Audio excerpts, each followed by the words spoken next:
tá? Então será uma sequência de 3 lives, tá? Obrigado, Arildo. Será uma sequência de 3 lives. Hoje eu quero dar uma ideia sobre o que é a personalidade, o que é o ego, e essa organização da personalidade por uma perspectiva de camadas, tá? Então nós vamos começar agora em um minutinho, ver se entra mais alguém. E a ideia é que fique gravada essa semana, tá? Hoje, então, essa perspectiva geral da personalidade pela lógica das camadas. Quarta-feira, mesmo horário, nós vamos falar da camada 4, 5, 6. E a 7 e a 8 a gente vai falar na sexta-feira, tá? As camadas são 12, pela perspectiva de divisão que foi proposta pelo Olavo. E nós vamos nos interessar aqui nesta série de live das camadas 4 a 8, tá? A 1 a 3 e 9 em diante fica para outra oportunidade. Bem-vinda a Daikarenor Lopes e Escola Clássica, bem-vindos também. Lucas, tudo bem? Rafael? Então vamos começar. Vamos trabalhar primeiro uma ideia um pouco grosseira, mas eficaz, que é a diferença entre personalidade e ego, tá? A personalidade é o eu dentro de um sentido próprio, genuíno. Eu, quem eu realmente sou, tá? Terá em mim uma personalidade que é e tem potência de ser. Todos nós somos nós e podemos nos criar. Essa perspectiva de que nós não nascemos prontos é meio óbvia em contato geral com a realidade. Nós temos um processo de maturação, além do processo propriamente orgânico, natural, de maturar, igual uma frutazinha nasce verde e vai virar madura, nós também, tá? E esse processo, na perspectiva psíquica, é um avanço da consciência, da autoconsciência, do nível de entendimento das coisas, etc. Esse processo pode ser muitas vezes chamado de dar a luz a si, que é um processo de eu mesmo me permitir nascer numa síntese maior. Essa é a perspectiva da personalidade, é o eu efetivamente. Só que a gente tem atritos sociais, a gente está no meio da selva. Os leões, gente, se engana quem acha que leão briga com leão na dentada. Pode até ser, mas isso é secundário. Os leões brigam com outros leões, acima de tudo, pelo rugido. Quem rugir mais ganha a maioria das brigas. Num ou no outro caso não se resolve no rugido, tá? E na vida humana também. Só que o nosso rugido é o nosso ego. Esse ego é uma imagem que a gente tem. É uma imagem que eu projeto, é uma imagem que eu sei que as pessoas têm expectativas de mim, eu tenho delas, e cria-se reciprocamente imagens que se encontram entre si, tá? Então, o ego, por que é ego, e até de onde vai vir o egoísmo daí? Egoísmo e o ego, ele é criado, ele existe, ele é até natural, num certo sentido, mas ele existe dentro da lógica de proteção. O egoísta ele se protege, ele se defende, ele está se defendendo.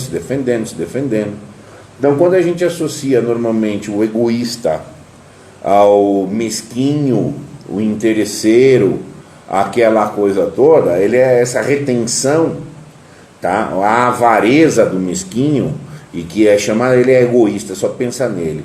Ele está se defendendo em detrimento dos demais, tá? Então, o ego é uma figura defensiva. Então a gente desenvolve egos de eu sou eu aqui, mas ali eu tenho uma idiosincrasia diferente, não sei aonde eu tenho um outro viés, eu tenho uma outra roupa, tal, e etc.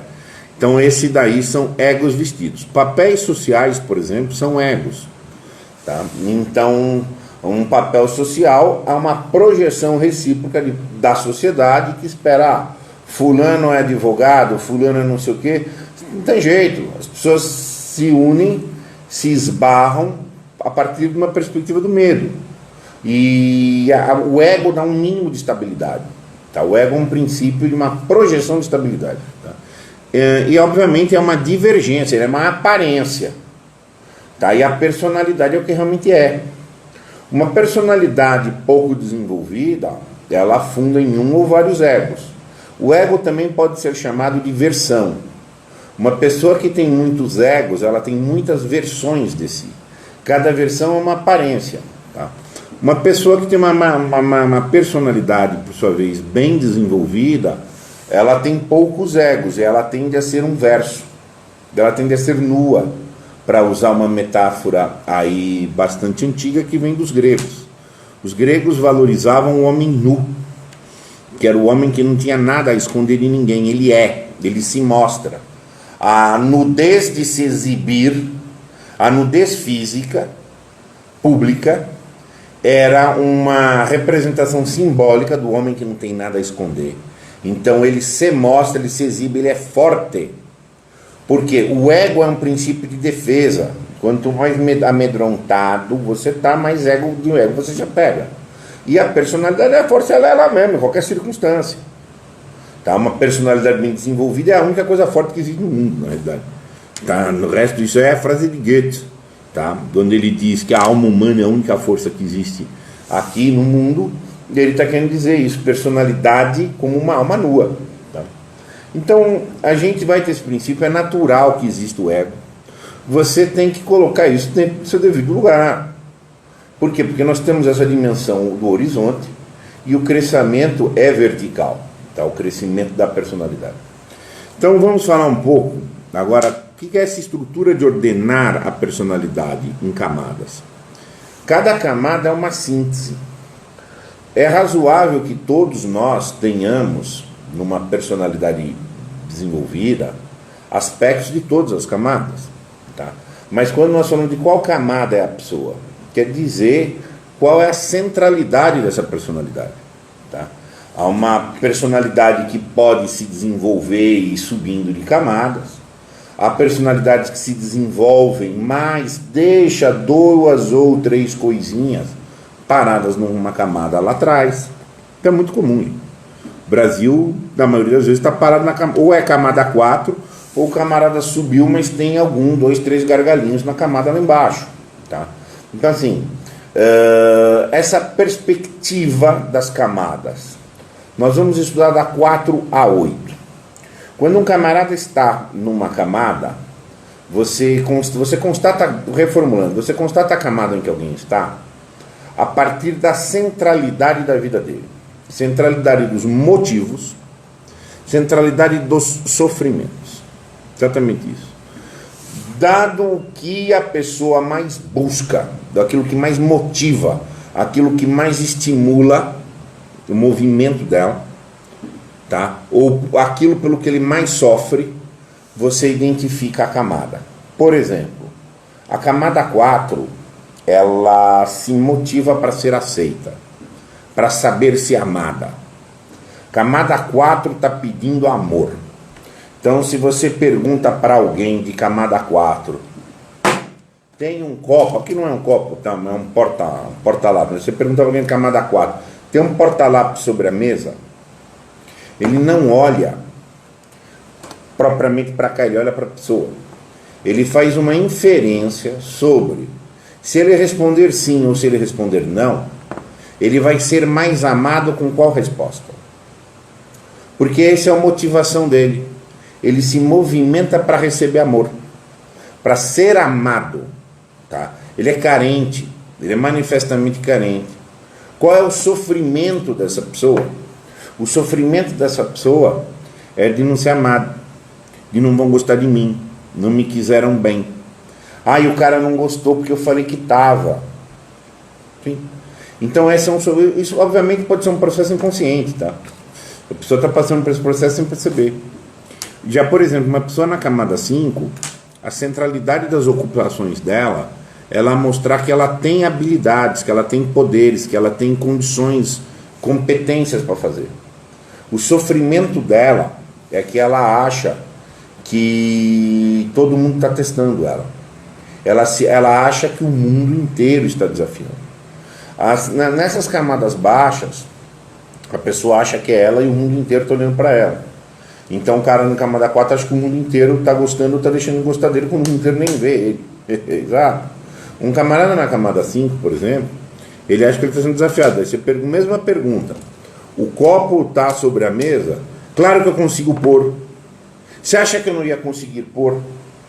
Por quê? Porque o sofrimento, a motivação da centralidade das ocupações dele é que ele tem que mostrar que ele tem que ter poder. Ele tem que mostrar para ele mesmo que ele tem que ter poder, então ele acha que o mundo inteiro está questionando e acompanhando a consciência dele. Tá? Então esse é o tipo de jeito para você identificar razoavelmente em que camada alguém está. Então uma camada na personalidade é uma síntese. O que é isso? É um processo que reúne todas as partes dessa pessoa: afetivas, cognitivas, sociais, intelectuais, etc., dentro de um estado, até que esse estado se reorganiza numa camada superior. Há uma discussão muito grande se alguém pode regredir de camadas. A maioria das opiniões aí, tá, pensa que não, porque a camada é uma zona de consciência. Ah, mas o cara está lá em cima e faz papel de burrinho. O papel de burrinho não quer dizer que seja um decréscimo propriamente. Pode ser apenas um ego fingido. Eu, quando comecei a estudar os assuntos do analfabetismo funcional, me deparei muito com isso. Pessoas inteligentes que muitas vezes têm que se fazer passar por analfabetos funcionais. Como ego. Como um ego montado para uma situação. Mas que essencialmente, tá, a pessoa subiu. Se você verificar esse movimento de ascensão das camadas e fizer um paralelo, por exemplo, com o que o Platão falava na subida da caverna, tá, é muito próximo. É muito, muito próximo. Em que ele fala que uma vez que subiu é muito árduo descer. É muito, muito árdua a descida. Tá? E ainda que, obviamente, a subida também é traumática. Tá? É traumático essa subida. A primeira vez que eu deparei com essa teoria, tá, eu li uma apostila do Olavo de Carvalho sobre isso, reputei e reputo que o Olavo de Carvalho, como ele se apresenta, ele é quem criou a teoria das camadas, ele dá os fundamentos detalhados. Existe uma discussão imensa por aí sobre se a autoria é do Olavo ou ele trouxe de pessoas, de outros, etc. Para mim essa discussão não me interessa. O que me interessa, acima de tudo, é que a teoria das camadas é muito fidedigna com a realidade.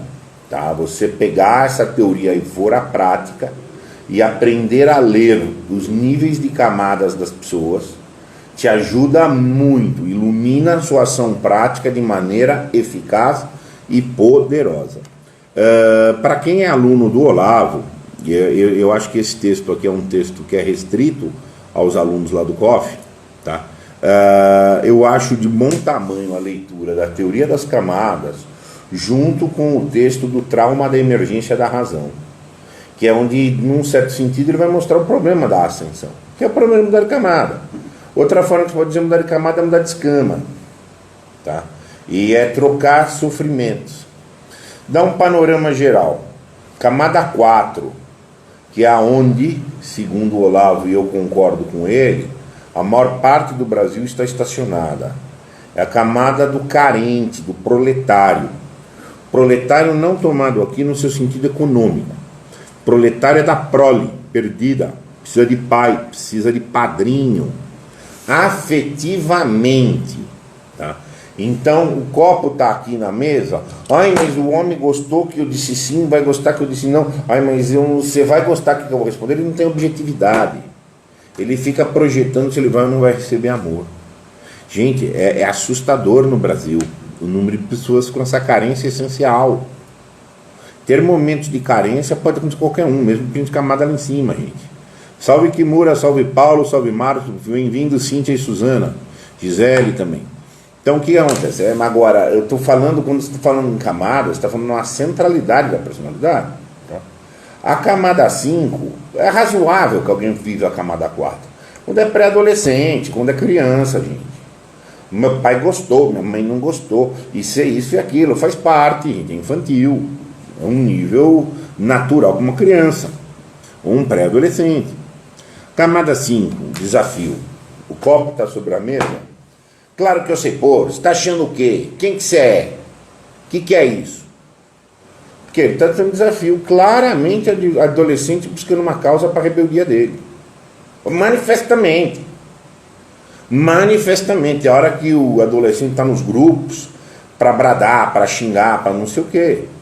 Quando daí você vê os adultos jogando esse jogo, que é assim, é a versão do adolescente que não está no grupo ali, mas é o cara que está no ativismo político, é o cara que participa do grupo de futebol para isso, para se sentir poderoso, nós ganhamos, nós fizemos. Ele acha que ele está sendo desafiado. O mundo inteiro está desafiando ele, de tanta impotência de que essa pessoa sofre. Camada 5 é um sofrimento imenso, imenso, mas assim, é assustador. Tá? E, enfim, eu vejo como advogado. O advogado da camada 5, ele acha que o juiz está brigando com ele. Ele entra em brigas, ele fala isso, aquilo, tal, e etc. Então ele está brigando. O juiz faz uma pergunta, ele acha que foi confrontado. Tá? Deixa eu ver aqui, Cássio, bem-vindo, Andréa, Marcos, Tatiana, bem-vinda à minha casa. Então o que acontece? Mas assim, é um sofrimento muito ruim. Gente, ativismo político raso. Tem dois níveis de ativismo político, um muito raso e um disfarça um pouquinho mais, que eu vou falar que é a camada 7, tá? Então assim, o ativismo político, o fanatismo religioso, tá? Raso, é camada 5, poder. Por que acontece? O ego é muito forte. Na camada 4 é um ego de coitadinho, de não sei porquê, de gentileza. A camada 5 é um ego de hostilidade. O ego, como eu estava dizendo, essa figura criada de uma roupa por atrito social, ele pode ser individual ou coletivo, que é o que você vai chamar de ego expandido ou ego coletivo. Tá? Então, assim, a camada 5 tem muito esse ego. O Cássio está perguntando, o amadurecimento pressupõe uma personalidade mais neutra? Não. Ele pressupõe uma personalidade mais objetiva. Tá? E nós vamos ver isso aqui ainda hoje. Tá? Neutro não é bom, objetivo sim. Tá? Na camada 6, a pessoa na camada 6, a pessoa ela já tem um pouco de objetividade. Ela não acha que o mundo inteiro está amando ou desprezando, não acha que o mundo inteiro está desafiando, mas ela acha que o mundo inteiro está querendo roubá-la. É o cara que fala, não confia em ninguém. Aí você chega para ele, ele quer ganhar, é uma lei de Gerson, assim, sabe? Então é uma objetividade rasa, chula, chucra, tá? E o que acontece? Você pergunta pro cara, tem um copo aqui? Ele não responde, tem um copo ali não. O que eu ganho com isso? O que eu vou ganhar se tiver? O que eu não vou ganhar se não tiver? Ele é um interesseiro, tá? É o Gerson mesmo. Ele também não vê a objetividade da pergunta. Ele vê, ele projeta que o cara está querendo ganhar uma vantagem de mim. Eu desconfiado. Ele acha que ele está forte na medida que ele não é desconfiadão. Tá entendendo? Então o que acontece? E ele entendeu, eu não confio em ninguém. E quando ele fala isso, ele até se afirma como se ele tivesse forte. Tá entendendo? Então isso daí, enfim, está cheio desses pragmaticistas rasos. Tá? O avaro muitas vezes está aqui. O tipo do avarento, ele está nessa, ele faz um combate, vão roubar o meu, então eu aquilo e tal, etc. Na camada, por sua vez, 7, tá? É uma camada em que o ego é outro. O ego é o ego de um papel social. Salve, Roberto, bem-vindo, João. Salve, Rafael. No ego social, assim. Então, o copo está aqui ou não está aqui? Bom, como eu sou marxista, então eu tenho que ter um pensamento de classe, por isso, por aquilo, etc. Bom, como eu sou neoliberal, eu tenho que dizer que sim ou que não, porque a produção do copo não sei o quê. Como eu sou não sei o quê, ele tem um dever. Ele já começa a ter um senso de dever, mas é um senso de dever horizontal. dentro de um grupo social em que ele tem um papel. Tá? Aqui é uma outra modalidade do ativismo. É um ativismo menos hostil, tá? Mas é um ativismo mais assim sectarista. Entendeu? Então, aí o que acontece? E aí a pessoa fica orbitando aquelas ideologias afloram num patamar aí muito grande. Tá? E qual é o sofrimento dele? É ele estar em conformidade com um grupo que às vezes nem existe, às vezes é só a projeção do cara. Você tá vendo? Ou se o outro lado vai prevalecer, porque ele está dentro de um conflito polar. Existe uma ideologia X e a X é o oposto de X, e aquele fica dentro desse mundo. Tá? Ele pode levar isso por uma carreira, por diversos papéis sociais, religião pode entrar aí, e etc. Uma região, por um sentido, uma religiosidade mal realizada, tá? E etc. Tá? O cara, ele não é ele, é um cargo, é uma posição, é um papel, e etc. Todo mundo aqui conhece esse tipo de gente. E aí até que chega a camada 8. A camada 8 é uma camada muito objetiva, em que é um tipo de objetividade independente dos sofrimentos da camada anterior.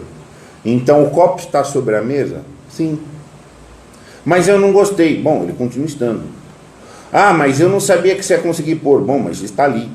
Ah, mas isso é pior para você. O copo continua ali. Ah, mas o não sei quem do seu grupo é contra a teu... Ele continua aí.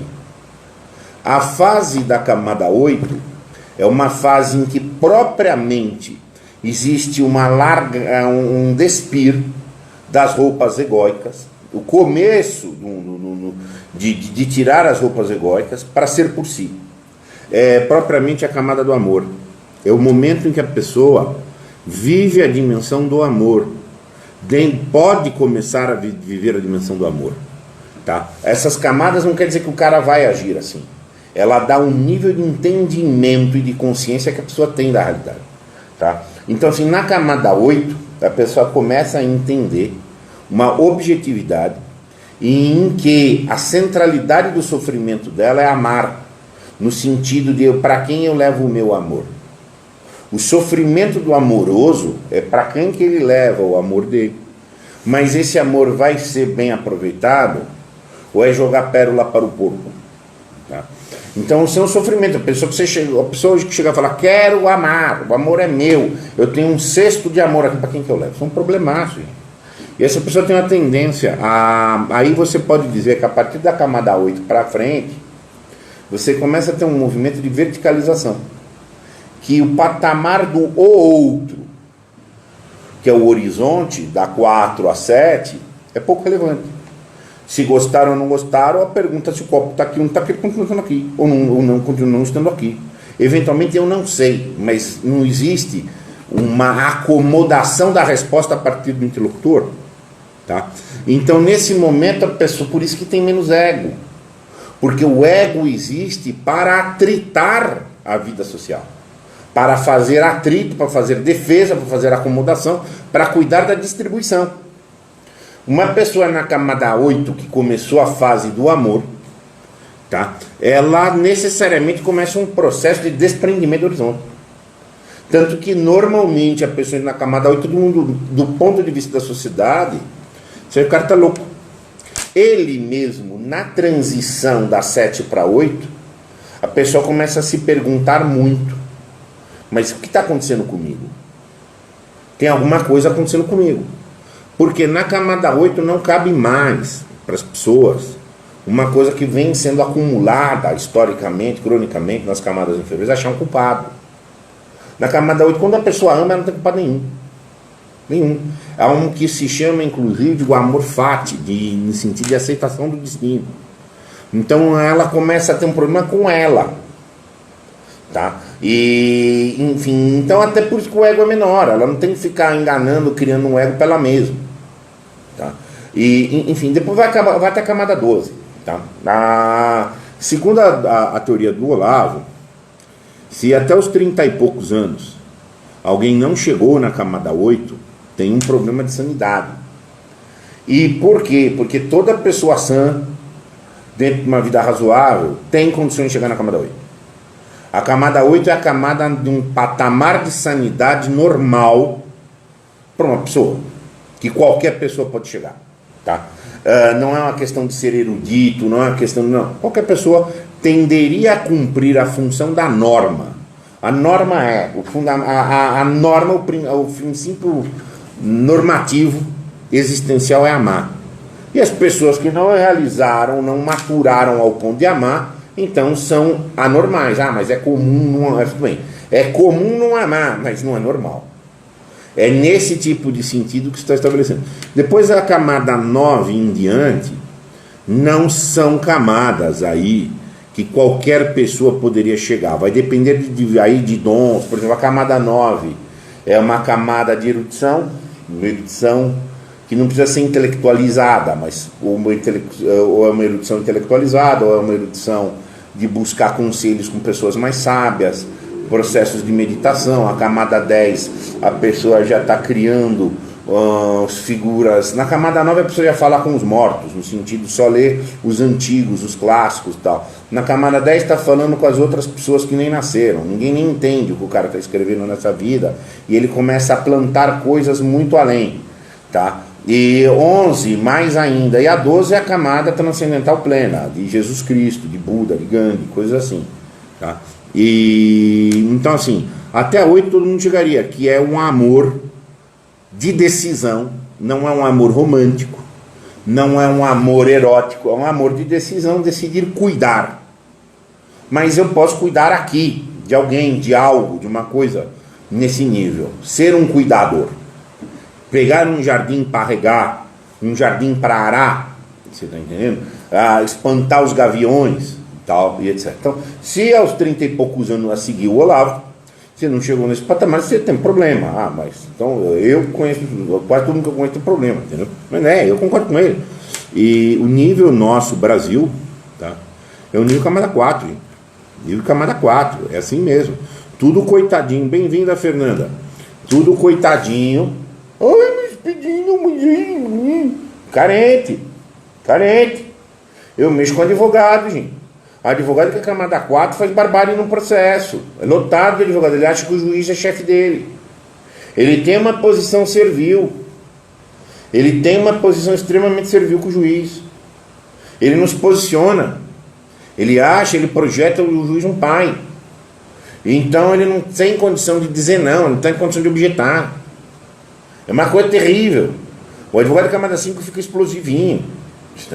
Então são coisas assim muito, muito terríveis. O advogado de camada 6, nossa, ele é frio, ele acha que ele é frio, ele se torna estúpido. E o de camada 7, ele traz uma ideologia para o direito. O direito tem que ser uma coisa totalmente metapolítica.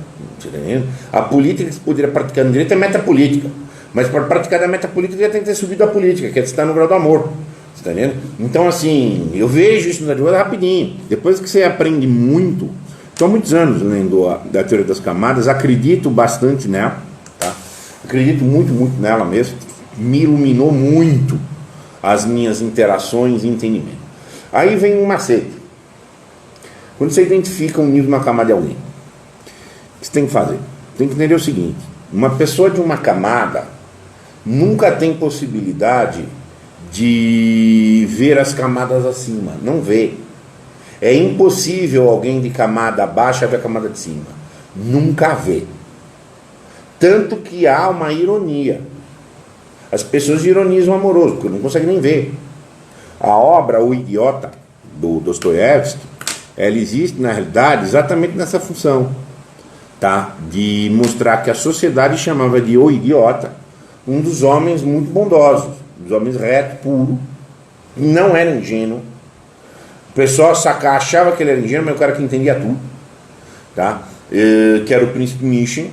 Por quê? Porque as pessoas não alcançavam o nível dele, tá? As pessoas não alcançavam, tá? Não conseguia chegar lá. Então ele não entende, então ironiza. Por quê? Porque a pessoa, quase ninguém ama, gente. Quase ninguém recebeu amor. Quase ninguém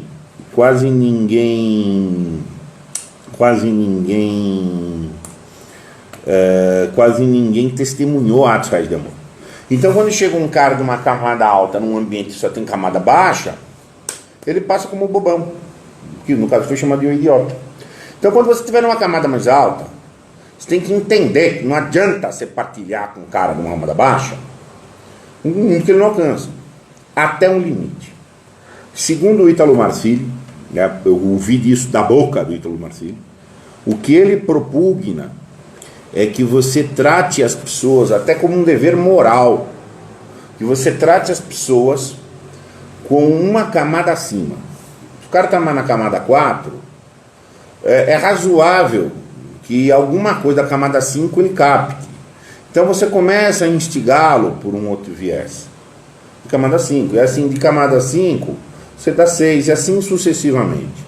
Até para que em todas as interlocuções você passe como alguém que dê um estímulo para uma ascensão, tá? Para uma ascensão existencial das pessoas com quem você tem interlocução, tá? Moderadamente, mas não adianta você pegar um cara com camada 4 e trabalhar com camada 8, que é um amor de decisão, que é um amor de comprometimento, que é um amor fundado num compromisso autoassumido, por uma bondade, de uma generosidade esplêndida, quando o cara está precisando de afago. Um cara na camada 4 não está pedindo amor de decisão, está pedindo afago. Eu vi isso muitas vezes em erros que eu fiz na gestão de pessoas, de ter profissionais de camada 4 eu querer investir intelectualmente na pessoa, quando o que o cara está querendo é ser elogiado, gente. Ficar elogiando o cara é o que ele está querendo ali no horizonte dele, tá? O que talvez a seguir eu recomendaria, eu tinha que ficar colocando desafiado. Vamos fazer um desafio aqui, vamos não sei o que, para continuar crescendo, mas eu não posso dar para o cara uma coisa que o cara não pode assumir. É a velha questão evangélica do jogar pedras para os porcos. Tem uma pergunta aqui da Tatiana: a teoria das camadas pode se assemelhar ao processo de individuação do Jung? Sim, inclusive o próprio Olavo faz essa referência, tá? O próprio Olavo diz, nas camadas, ele fundamenta camada a camada com as bases teóricas, tá? E o Jung, inclusive no particular do processo de individuação, é listado, tá? Bruno Rosin: tratar o indivíduo a uma camada acima é caridade, manifestamente. Por onde você passar tem que deixar a coisa um pouquinho melhor, tá? E de tal maneira, agora, a dosagem é sempre a questão. Aqui tem uma questão que eu volto muito, talvez alguns aqui que estão assistindo essa live e assistiram a isso várias vezes, é uma fala que eu chamo muita atenção. Eu convivo demasiado aqui num ambiente de filósofos, tá? E às vezes a cabeça do filósofo tem algumas nuances que você tem que tomar um cuidado. E às vezes está tendo um movimento de filósofos falar com orientação para as pessoas, tal, etc. Tal. Aqui na Casa da Crítica a gente começou também alguns trabalhos com psicólogos. A Tatiana, que está aqui, é uma psicóloga que eu estou apresentando aqui, Tati. A Tatiana vai fazer alguns trabalhos com a gente aqui na Casa da Crítica também. E há uma diferença muito sensível e muito importante na perspectiva filosófica e na perspectiva de um psicólogo. Um psicólogo, um terapeuta, de um modo geral, bom, conversa com um paciente qualquer, observa uma situação qualquer, em 2, 3 situações ele já entendeu o que está acontecendo, ele já entendeu onde tem um gargalo do psiquismo, o que está acontecendo, etc. Só que aí ele tem toda uma abordagem de como chegar, de o tempo que ele vai levar para conduzir a pessoa, porque ele está preocupado na pessoa, ele tem um drama existencial na frente dele para resolver. O filósofo clínico, você está dizendo, sim, por exemplo, um filósofo clínico opera aí, ele tem uma pessoa concreta que na filosofia clínica se chama partilhante, e que, assim, tem uma técnica de praticar a filosofia clínica, você preenche um quadro de categorias que você entende o modelo mental da pessoa, tá? Só que aí tem um jeito de você chegar para mexer no que tem que mexer. Um filósofo propriamente dito, filósofo no sentido puro, também entende. Um filósofo também que mexeu bem aí em tratados da alma humana, tá? E cara, conversa em 3 minutos e entende exatamente. Só que o que o filósofo tem de problema muito sério? O filósofo tem não tem a pessoa. A formação filosófica ela despreza o ser humano. Às vezes até visto por quase todos os grandes filósofos, tá? O ser humano é um problemão, porque o creme é a ideia, o creme é o entendimento da ideia, a verdade, Então, o ser humano é o problema. O problema da capacidade, seja de limite intelectual, limite psíquico, limite dramático do ser humano.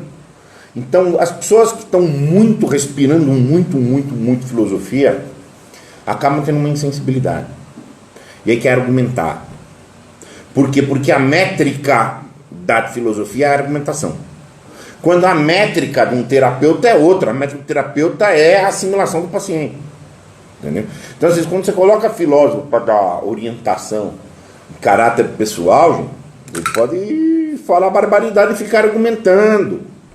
Aí o cara pega e argumenta, é isso aqui sim, por A, por B, por C, porque o fundamento. Então, assim, toma muito cuidado quando eu vi filósofo. Eu sou filósofo, tá? Eu tenho formação clássica na filosofia, tenho outras formações complementares aí em terapias, tal, etc. Tal, mas é um policiamento muito grande. Você está entendendo? Que você tem que fazer, porque do contrário você chega e fala: o problema está aqui. Eu, quando comecei alguns anos atrás a estudar a filosofia do amor, eu tinha por cabeça em montar um processo terapêutico pelo amor. Essa questão das camadas aqui, se você quiser vê-las como níveis de amorosidade humana, amor é um sentido muito amplo. Acima de tudo, o amor também é um princípio de ordenação do seu movimento. Tá? Então, a própria forma em que você ordena seu movimento, ou seja, a forma que você se motiva, ela cai perfeitamente aqui nas camadas. Mas você chegar para a pessoa e falar: olha, a única resposta existencial madura para a existência é o amor, então vira a camada 8. Se o cara está na camada 4, ele sai e pula da ponte. Você está entendendo? Pula da ponte.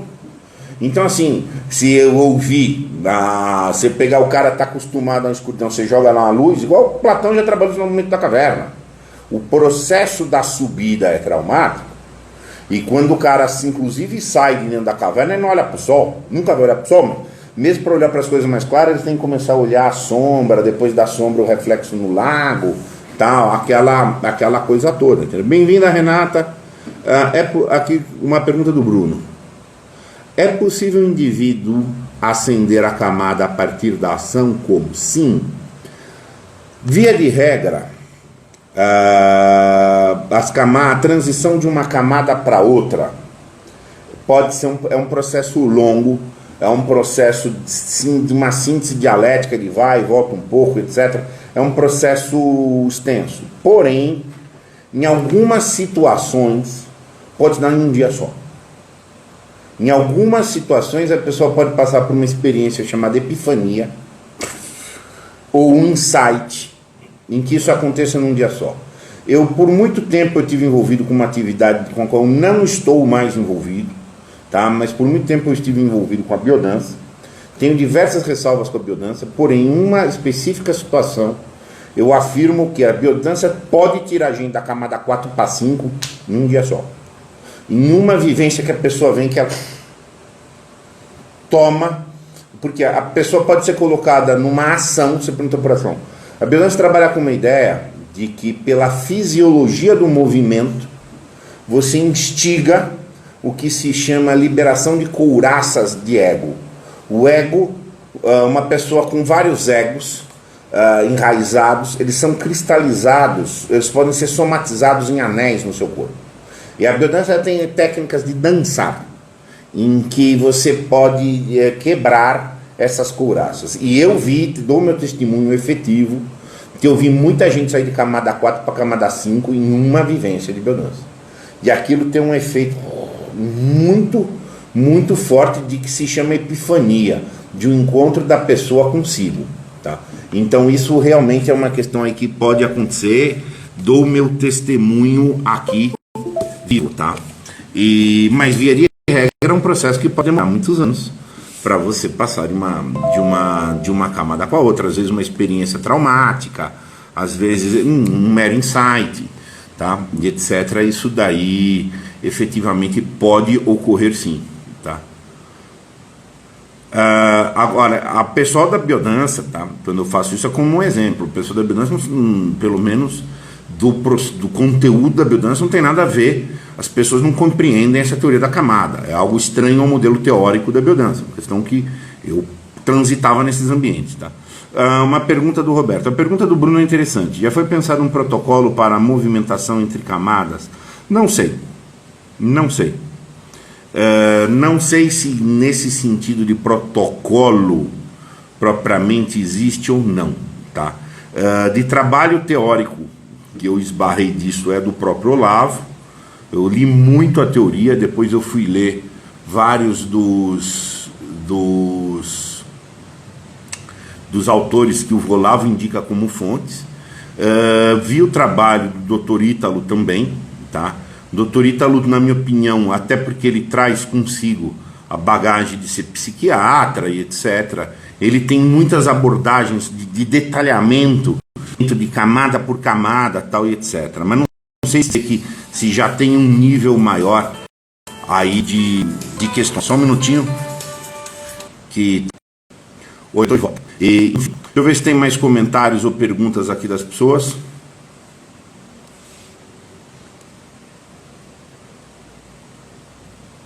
É possível?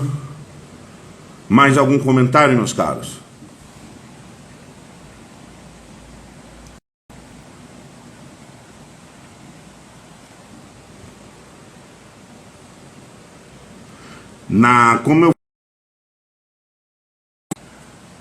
Como eu falei, tá? O que acontece? Na quarta-feira eu vou falar sobre a camada 4, 5 e 6 com maiores detalhes, e depois na sexta-feira, tá? A gente vai falar da camada 7 e 8.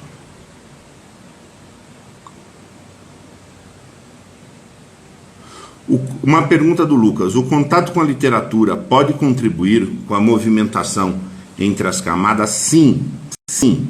E pode contribuir muito, mas é muito. Por quê? Porque ela dá modelo de existências maiores. A literatura é um manancial rico de educação do imaginário, pelo qual você consegue criar imagens ativas de modelos de vida maiores. Não se esqueça que a camada é uma síntese, é uma forma de você ressintetizar todas as suas vivências esparsas dentro de um arranjo, numa síntese maior. E a literatura te ensina essa abordagem de como fazer isto, tá? E a literatura te ensina a ver,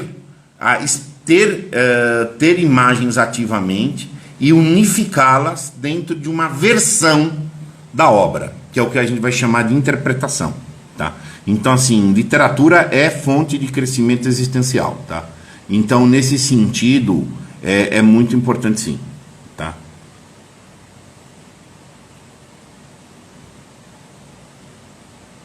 Vamos ver se tem mais algum comentário.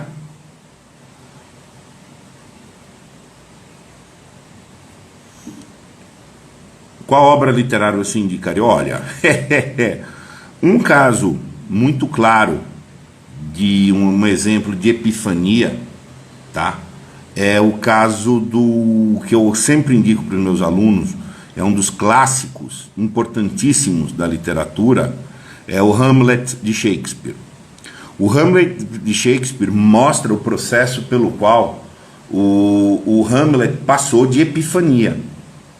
Ele é um processo em que ele foi chamado a uma camada 8.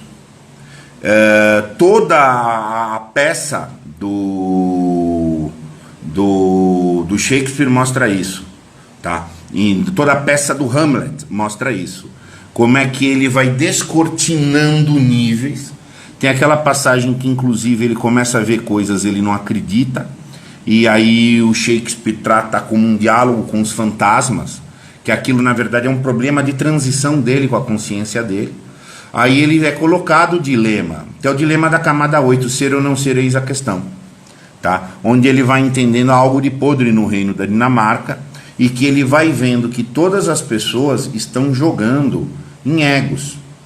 Ele vai ganhando uma clareza dos egos jogados pelas pessoas, e é um processo de epifania dele, tá? Então eu indico já há bastante tempo, para quando eu faço mentoria ou para os alunos e etc., eu indico muito essa obra. É um clássico da literatura e uma obra pequena, e é muito bom início também para a literatura, e está muito a ver com a questão aqui das camadas, tá? Meus caros, muito obrigado. Divulguem bastante a Casa da Crítica. Eu vou deixar esse vídeo público. Então, por 24 horas vai estar lá no Stories. Meus caros, um abraço, obrigado.